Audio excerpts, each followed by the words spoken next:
the Southern Connecticut State University football strength and conditioning program. What I'm going to show you first is the dynamic warm-up, which is something you're going to want to do before you strength train every time and before you do your speed, agility, and quickness training. Make sure that you're warming up properly to avoid injury, but also to improve your performance and your athleticism. So begin with about 5 to 10 minutes of light aerobic activity, running, light sprinting, jumping rope. These are all good activities. If you have an agility ladder, you can even go through a couple of agility ladder drills. Just make sure you do that for 5 to 10 minutes to get your temperature up and to start sweating. After you do that, you're going to go through these dynamic flexibility exercises. The first one is the calf stretch. So you'll start in the push-up position. Walk your hands towards your feet so that your heels are able to touch the floor. Simply cross one leg over the next, come up onto your toe, and then down to your heel.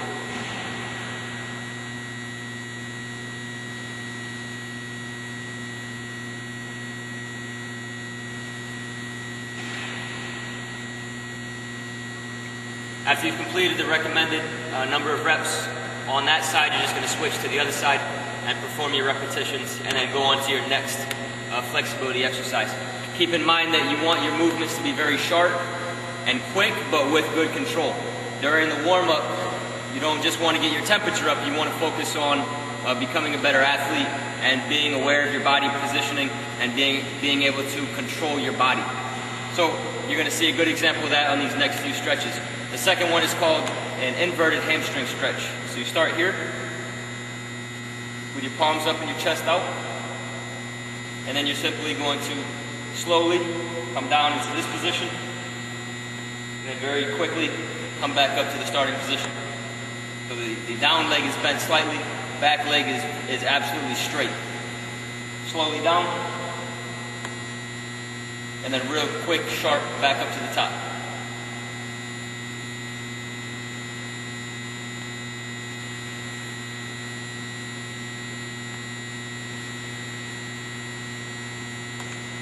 Your third exercise is called a leg cradle. You're going to pick the leg up on an angle.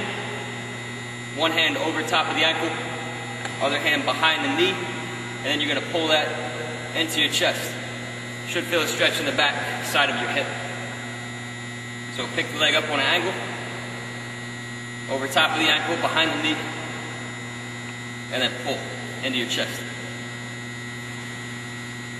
If you want to make this move a little more difficult, then come up onto the toe that's on the floor. It looks like this. Real quickly.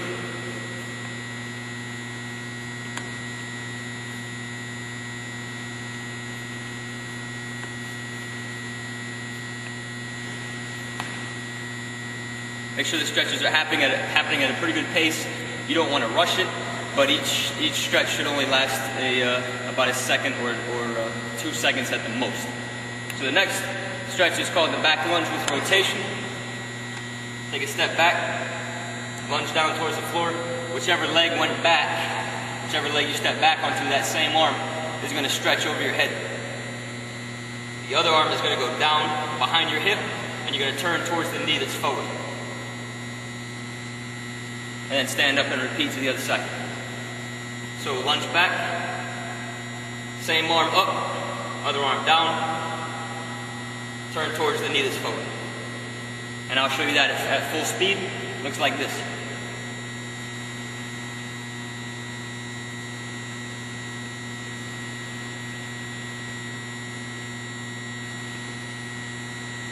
Remember, rather sharp movements. Make sure you're still controlling your body. Next one is called the greatest stretch.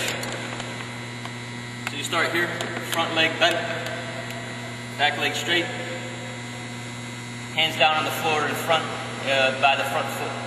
Then you're going to rotate the same arm of the leg that's forward. You're going to rotate that open, point to the ceiling. Then that elbow goes to the inside of the knee, lean forward slightly, hand to the outside of the foot.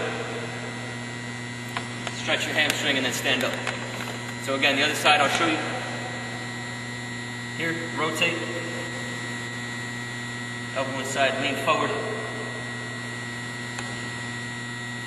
to stretch your hamstring and then stand up. So I'll show you one at full speed.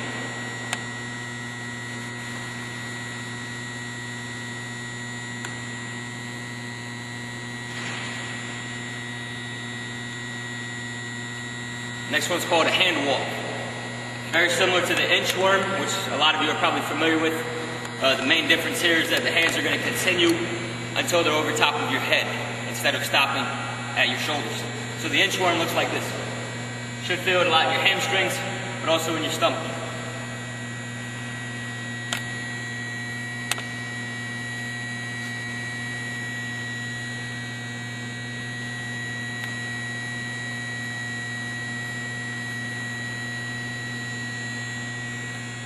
Make sure that when the hands are overhead, your hips do not drag.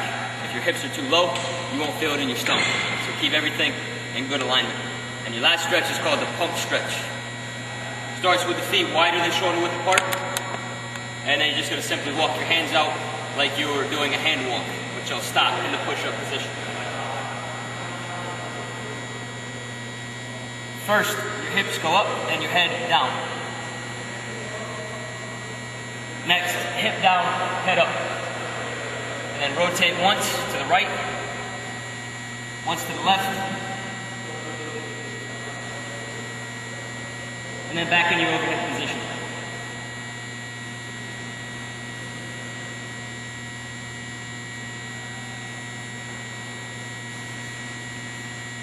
By the time you've completed all those stretches, you should be sweating and you should be warmed up and ready to participate in intense physical exercise. Okay, that's the end of your warm-up. And now we're going to go into phase number 1 of your training and show you your strength training.